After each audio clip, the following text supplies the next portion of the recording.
Your social feeds can serve as a virtual storefront. It's the perfect opportunity to showcase your wares online.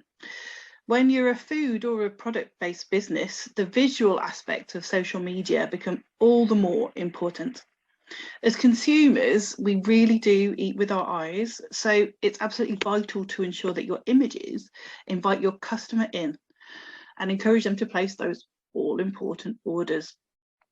So here we are looking at the Instagram feed of Victoria Cupcake, a baker based in Essex. We've got a lovely array of tempting items here as we scroll through. Oh, lots and lots of cakes and delicious treats, all showing off their best side to the camera. Here her customers can easily scroll through her feed and get a sense of what she's about and the quality of the products that they'll get when they order. So what do you need to do to make your images stand out? So firstly, you need decent lighting. You don't want to put your item in direct sunlight, as direct light can actually be too harsh and you might find it obliterates some of your details. So you want some nice, consistent white grey light. Think cloudy day, which is something we tend to have no shortage of in the UK. Secondly, it might sound obvious, but make sure you have a steady hand. You want to capture as much of the detail as possible, all that crispness. So if you are a bit wobbly, as some of us are, invest in a tripod. I promise it will make all the difference. If you're just using a phone instead of a camera, get a phone tripod, because they are readily available, so don't worry about getting those. Thirdly, think about your angles. Do you want to do an overhead shot, or would the image work better shot straight on? Angles wise, do try and stick to one of three. You've got overhead, so like a flat lay, straight on, so that your camera is perpendicular to the image, or finally a 45-degree angle. Don't overcomplicate things.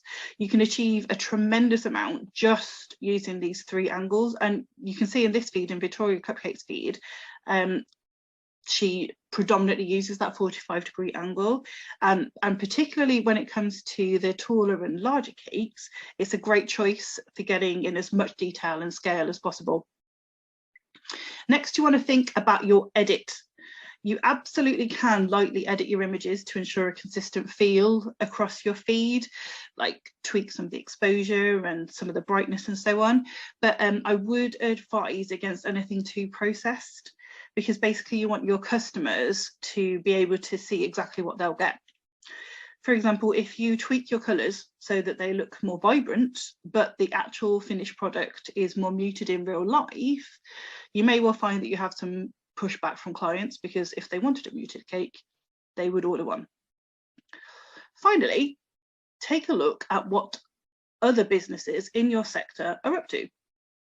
Is there anything that another business whom you admire is doing particularly well?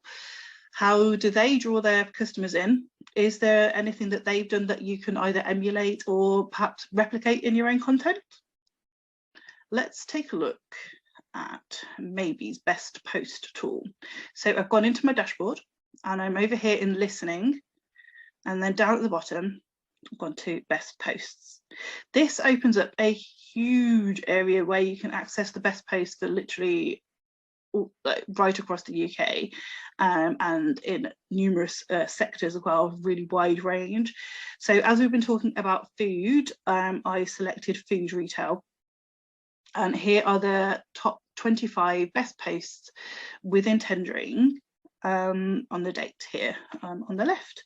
You can also filter by platform, but I've got all three in this list because why not? So you can have a look and think, well, why have these posts performed so well? What is it about them that customers are engaging with, and what's important? Use these as inspiration. So you can go into each one, you can view the post and see the types of content that these businesses are putting out, and also view the engagement that they're getting as well, like both here and in the platform. And if you're thinking, oh, I want a piece of that,